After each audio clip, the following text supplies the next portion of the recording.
I, 47 male. I'm getting married to my beautiful girlfriend. 34 female of 4.5 years in less than a week. This is my second engagement. 11 years ago, I almost got married to my ex-girlfriend. 38 female. She was my high school sweetheart, and we've been together for almost 10 years. So naturally, we even lived together for 5 years. So naturally, I was ready to get married. It seems like I was not the only one shocked. She appeared to be as well. My family held a positive view of my ex, and they were excited when I shared the news of our engagement. However, things took an unexpected turn just one day before the wedding when my ex ended up having a romantic encounter with my 34-year-old brother.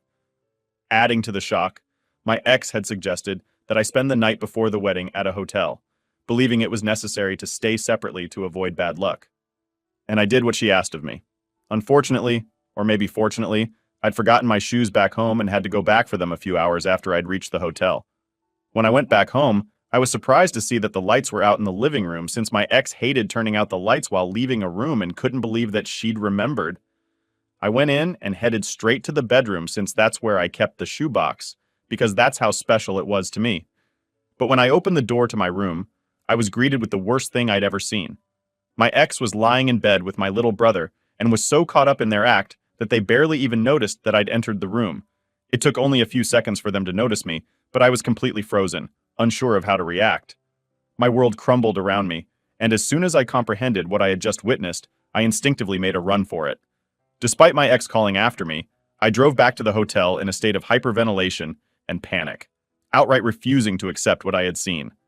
I was supposed to get married the next day, so this was just insane. It took me a while to compose myself once I got to my room, and when I finally managed to calm down, I ended up sobbing for at least an hour. Thankfully, I hadn't told my ex which hotel I was in, so she couldn't get to me and could only text me, which is what she did. Following the incident, she bombarded me with apology texts, attempting to convince me that it was a one-time occurrence. However, I remained highly skeptical of her explanation. She also mentioned feeling overwhelmed by the upcoming wedding, claiming she needed to blow off some steam.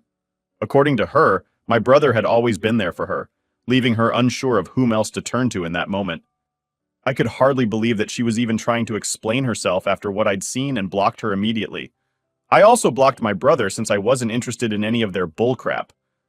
Apologies. It took me a while, but I managed to pull myself together and canceled all the arrangements for the wedding. First and foremost, because no matter how much money I lost, I was going to get out of this mess. My ex had just wasted 10 years of my life, so I didn't mind wasting a few $1,000s as long as it meant that I wouldn't have to be with her anymore. The next thing that I did was I called my parents up and told them what had happened.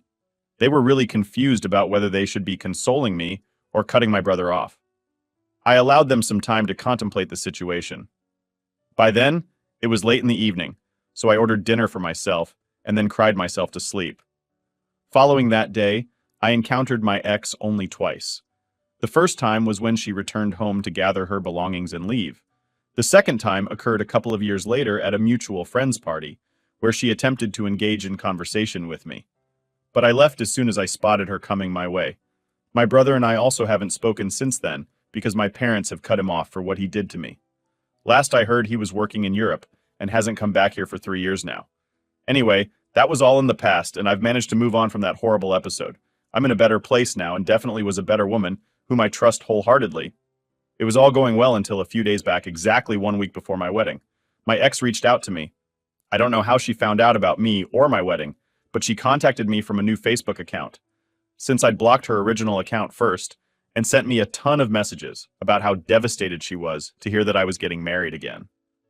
It struck me as odd that she used the term again, considering that, despite the near marriage, we were never officially married. Nevertheless, the situation felt like a total déjà vu. The way she pleaded for me to take her back, despite her actions, and claimed that I was the only man she'd ever loved, had a profound impact on me. And I even told my fiancé about it immediately. Part of me was so perturbed by this that I wanted to give her a piece of my mind for bothering me before my wedding. But another more unforgiving part of me really wanted revenge. I knew that I'd done the right thing all those years back, and had dealt with the situation like an adult. However, this time around, I harbored a strong desire to inflict emotional pain on her to the extent that she wouldn't even consider reaching out to me again. When I confided in my fiancé about these feelings, she fully supported the idea. Despite her own experiences of being cheated on in the past, acknowledging that our relationship wasn't a 10-year one, it still left a painful impact. So she knew how I felt. So this time, instead of just letting it go, we came up with a plan to get revenge and make sure that my ex went through the same heartache that she put me through. This is why a couple of hours after I received her text, I decided to text her back, saying that I was finally ready to talk to her. She expressed her readiness to come to my place immediately, but I suggested she get a room in a nearby hotel. I promised to meet her there the next day to avoid raising suspicions with my fiancé. Throughout this conversation, my fiancé was right beside me, and surprisingly, she agreed to the plan, and so the next day I went to her hotel. At the time we agreed upon, she seemed overjoyed to see me and was actually crying happy tears, but she'd be crying real tears in a couple of minutes. She sat me down and started explaining how she'd been so sorry about what had happened for these past 12 years. I wanted to make it up to me, but didn't know how to get through to me until she heard from a friend that I was getting married again. She believed that sending one last text was crucial, fearing she would lose me forever if she didn't. I feigned interest, attentively listening and holding her hands while she spoke. All the while, I anxiously awaited my fiancé's arrival. After almost 20 minutes, a knock on the door signaled her presence, prompting me to rush and open it. My fiancé answered, followed by all of our groomsmen and bridesmaids wearing masks of my brother's face. They'd carried a cake in as well, and even that had my brother's face smiling up at us. My ex was horrified and couldn't even come up with words to say anything. We yelled surprise eyes while she looked on with a shocked expression on her face, because I'm sure nobody would have ever seen this coming. We've managed to convince the hotel staff that we were surprising her, and it was relatively easy, since she'd already informed them to let in any guest who wanted to visit her, which she'd meant just for me. But I had other plans. After she was able to process what was happening, she started sobbing and mumbling some incoherent gibberish while crying. I wasn't inclined to let her off the hook so easily. Messaging me just a week before my wedding, after cheating on me with my own brother the day before we were supposed to get married, was audacious. Now, she had to confront the consequences of her actions. I made it clear that this was what she deserved, and any chance of reconciliation, if ever, would only be considered after her betrayal. Then she was dead wrong. She had no business texting me after what she'd put me through, and I was glad that she was hurt by what I'd done because she'd brought it upon herself. I was really cold and curt while saying all of this, but she continued to sob and said that if I didn't want her back, then I should have just ignored and blocked her instead of going out of my way to humiliate her like this. But I didn't feel sorry for her in the slightest. Not then, not now. I told her never to speak to me again, and then left her crying by herself in the hotel room. Now I'm supposed to get married in 2 days, but some of my fiancé's friends want me to apologize to my ex since they think that the way I told her off that day was harsh. Despite her actions, some may argue that she didn't deserve this. However, my groomsmen, who have known me since middle school, don't share this sentiment. They are fully aware of the battles I faced with depression and fighting for my life in the years following my breakup with my ex due to the circumstances. They understand the depth of my love for her and what she meant to me, so they didn't judge or mind what I had done. My fiancé's friends had probably been expecting some high school drama that they could gossip about later, but this was too raw and real for them. My fiancé is on my side and doesn't think I should apologize, but her friends are refusing to be part of the wedding. If I don't do that now, I'm really torn up because on one hand, I don't want my fans to be upset on our wedding day. After all, she really values her friends, but I also don't think I owe my ex any apology at all. She could have just stayed out of my life and this never would have happened, but she just didn't want to see me happy. In fact, she still tried to play the victim here and keep sending texts from spam accounts about how I broke her heart, and that this will definitely come back to me someday.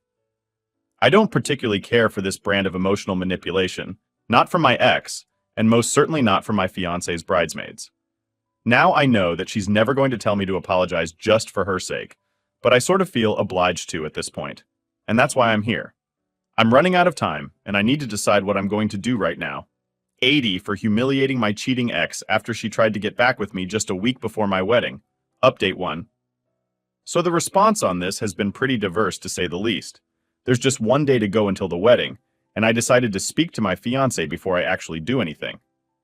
Like most people have suggested, I talked to her about how I've been feeling, and as soon as I told her, she said that I absolutely didn't have to apologize to my ex just because her bridesmaids fought so, and if that offended them, then they could skip her wedding.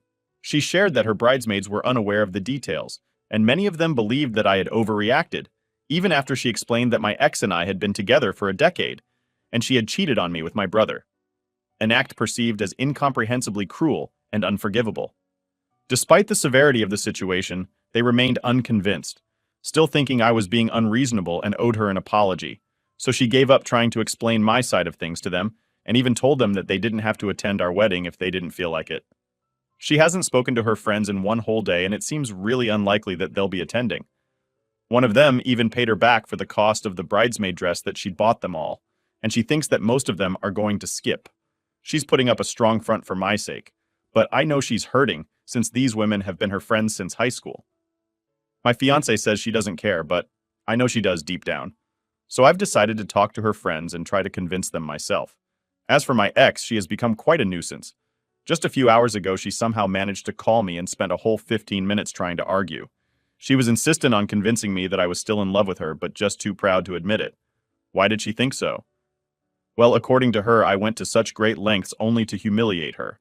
So it's obviously meant that I still did have feelings for her deep down. Yeah, she's right. But those feelings are of hate and disgust. For whatever reason, she believes. I just wanted to see her one last time, which is why I'd held her hands while she was talking. But honestly, that was just a shocker. Even more, I literally laughed in her face while talking to her, hoping that she'd get the hint. But she kept on blabbering about how we were soulmates and that I needed to call off the wedding before I made a huge mistake. Truly, the sole reason I'm considering any of this is to prevent her from making any regrettable decisions. I've been attempting to contact her parents to facilitate her removal, but so far, I haven't succeeded in reaching them.